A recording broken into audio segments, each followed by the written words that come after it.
Ada yang nanya seperti ini, dan ini pertanyaan yang diam-diam banyak orang simpan, dan mungkin kamu juga punya pertanyaan seperti ini. Kang, kok aku belakangan ini gampang tersinggung ya? Akhir-akhir ini kadang cuman nada chat yang agak dingin, komentar kecil yang biasanya kamu anggap angin lewat, atau hal sepele di rumah, tapi dadamu itu langsung rasanya panas, kepala rasanya penuh, mulut rasanya tuh ingin bales.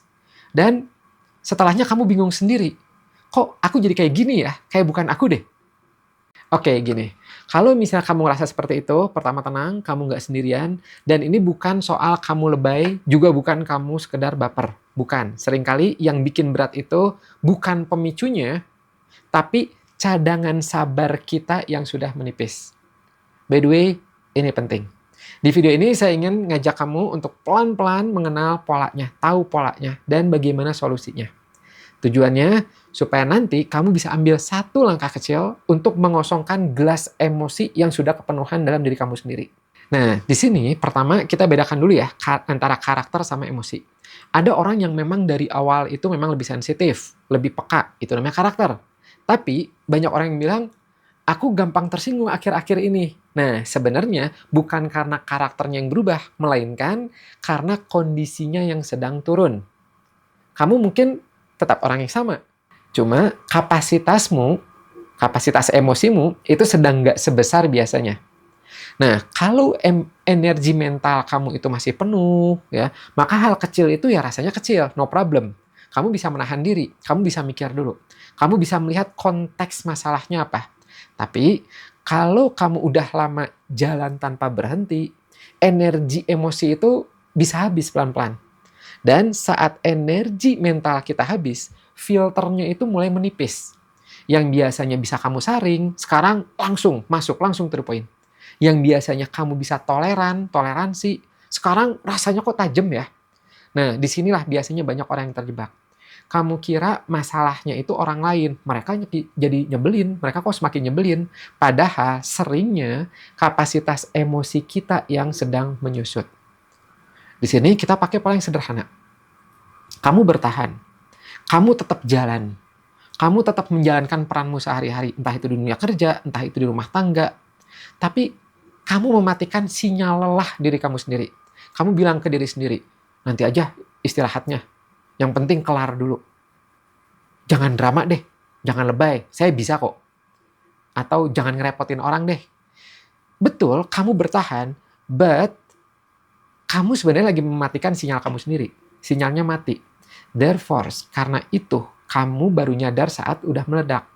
Dan meledaknya seringkali bukan di tempat yang tepat, bukan di tempat yang adil. Kadang meledaknya ke orang terdekat. Kadang ke diri sendiri, ke diri kamu sendiri. Kadang ke hal yang sebenarnya kecil. Dan di titik ini, saya biasanya suka pakai analogi yang sangat sederhana. Yaitu adalah gelas emosi. Bayangin, gelas kamu itu udah penuh dari lama. Udah terisi penuh. Diisi tuntutan kerja, diisi konflik kecil yang kamu telan sendiri, diisi rasa takut mengecewakan orang lain, diisi letih, capek yang nggak sempat kamu akuin. Kemudian, tiba-tiba suatu saat ada satu tetes terakhir. Entah itu komentar kecil, celetukan kecil, nada chat, hal yang receh. Dan gelas itu biur tumpah. Nah, yang bikin tumpah itu sebenarnya bukan karena tetesan kecil itu, bukan karena tetesan terakhir, tapi memang karena gelasnya kamu udah penuh terlalu lama. Kebayang sampai sini analoginya ini penting nih ya. Dan mungkin kamu pernah ngerasain ini. Kamu kelihatannya baik-baik aja di luar. Kerjanya jalan kok beres, keluarga jalan, tanggung jawab jalan, kamu masih bisa ketawa sama teman-teman, tetap bisa balas chat, tapi tiap malam kamu ngerasa badan kamu tegang, gak nyaman, pikiran masih muter. Dan ada rasa, kok kayaknya kamu gak pernah bener-bener turun ya dari mode siaga. Lalu suatu hari, ada yang ngomong biasa aja, dan kamu langsung defensif. Bukan karena kamu jahat, tapi kamu udah capek. Dan setelah kamu tersinggung, atau kamu marah, sering kejadian berikutnya apa? Kamu merasa bersalah. Kok aku ngomongnya kayak gitu ya? Kok aku nyakitin orang ya? Aduh, aku gak enak nih. Meskipun sebenarnya kalau kamu merasa bersalah itu sebenarnya wajar, manusiawi. Karena mungkin kamu punya standar untuk selalu baik, selalu bisa mengerti, selalu jadi orang yang nggak bikin masalah.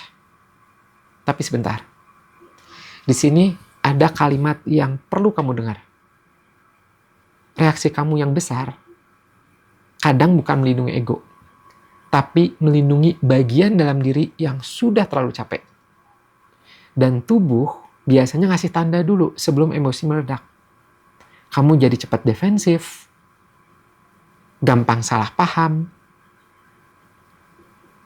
bahu dan rahang biasanya jadi tegang, pengen ngejauh, tidur nggak nyenyak, atau pikiran nggak berhenti.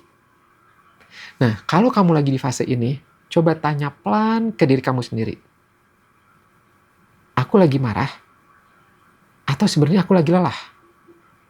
Pertanyaan itu kecil, tapi seringkali membuka pintu yang selama ini terkunci di dalam kamu sendiri. Karena setelah kamu paham, ini soal kapasitas, bukan soal baper, baru kamu bisa masuk ke titik berikutnya. Sebenarnya, apa yang sudah lama kamu tahan sampai penuh, yang membuat gelas kamu itu penuh? Nah, kita masuk ke bagian 2, titik balik, yang kamu tahan, membantu kamu bertahan, tapi juga bikin kamu rapuh. Nah, sekarang kita masuk ke titik baliknya. Bukan lagi, kenapa aku jadi sensitif ya? Tapi, apa nih yang belum sempat aku rasakan? Sampai akhirnya menumpuk. Sampai akhirnya gelasnya penuh.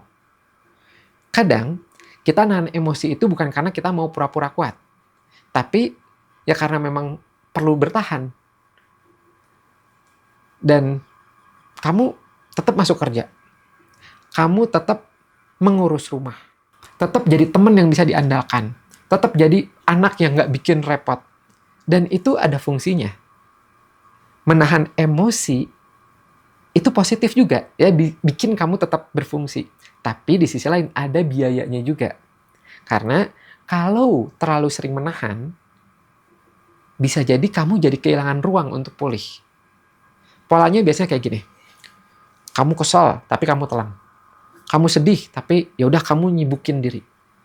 Kamu kecewa, tapi kamu bilang, nggak apa-apa, it's okay, nggak apa-apa. Hari demi hari, tubuhmu itu menyimpan tegang. Bahumu naik tanpa sadar, napasmu jadi pendek, pikiranmu jadinya selalu waspada. Lalu, suatu saat ada pemicu kecil. Dan di situ akhirnya reaksi kamu meledak. Dan kadang-kadang kamu sendiri juga kaget. Wait, ini kok berlebihan banget ya? Nah, sebentar, ini penting. Yang meledak itu biasanya bukan cuman emosi hari ini. Yang meledak itu seringkali tadi akumulasi dari berminggu-minggu, berbulan-bulan. Oke, ya. Nah, di sini saya pakai analogi lain ya, yang lebih ringan. Kadang reaksi kita itu seperti alarm asap di rumah. Bukan berarti dapurnya selalu kebakaran ketika hidup. Tapi bisa jadi udaranya udah pengap dari lama, jadi sensornya itu lebih peka. Sedikit asap, bunyi. Nah, di sini saya ingin kamu coba lihat diri kamu sendiri dengan lebih lembut. Mungkin kamu sudah lama jadi orang yang gak enakan, yang lebih cepat minta maaf daripada menjelaskan, yang lebih cepat mengerti orang lain daripada mendengar suara hati kamu sendiri. Yang punya keyakinan kecil di dalam, aku harus kuat biar semuanya aman. Kalau itu yang kamu jalani, wajar kalau kamu capek. Dan wajar kalau suatu saat gelasnya tumpah. Coba saya tanya satu pertanyaan yang pelan. Kalau kamu boleh jujur, capek yang paling kamu sembunyikan itu capek yang mana? Capek dituntut? Capek ngerasa sendirian? Capek jadi penanggung jawab emosi semua orang? Nah, sekarang saya nggak akan ngasih banyak tips. Cukup satu latihan kecil yang bisa kamu pakai kapanpun. Namanya cek kapasitas 30 detik. Anda coba berhenti sebentar, tarik napas yang agak panjang, lalu tanya dalam hati, aku lagi di level berapa? Dari 1 sampai 10. Emosi kamu. Kalau kamu ngerasa ada di atas 7, ya, 8, 9, 10, kamu boleh pilih satu tindakan kecil untuk menurunkan beban hari itu.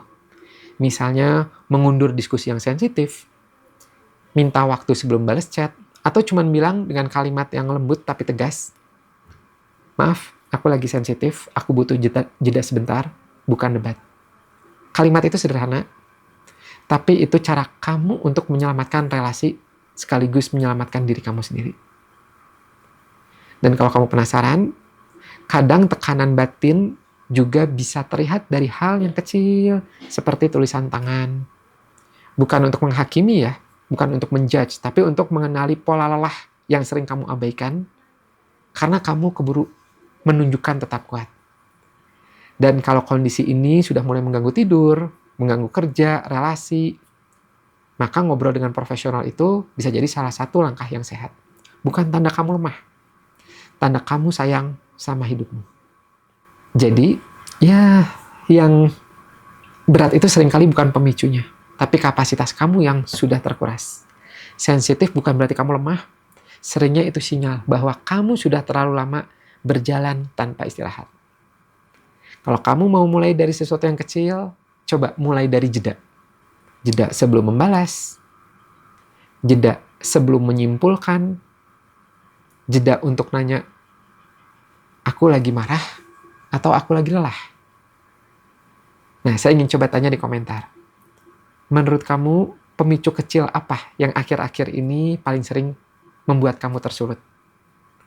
Dan kalau kamu punya pertanyaan atau materi yang mau dibahas di program Kata Psikolog, boleh tulis juga ya. Siapa tahu nanti bisa kita bahas bersama-sama. Dan kalau kamu ingin kenal diri kamu sendiri lewat tulisan tangan, kamu coba bisa lihat grafologiindonesia.com. Kadang yang kamu butuhkan bukan jawaban yang keras, tapi izin untuk berhenti sebentar. Semoga bermanfaat. Saya Afif dan ini program Kata Psikolog. Sampai jumpa di video berikutnya. Bye-bye.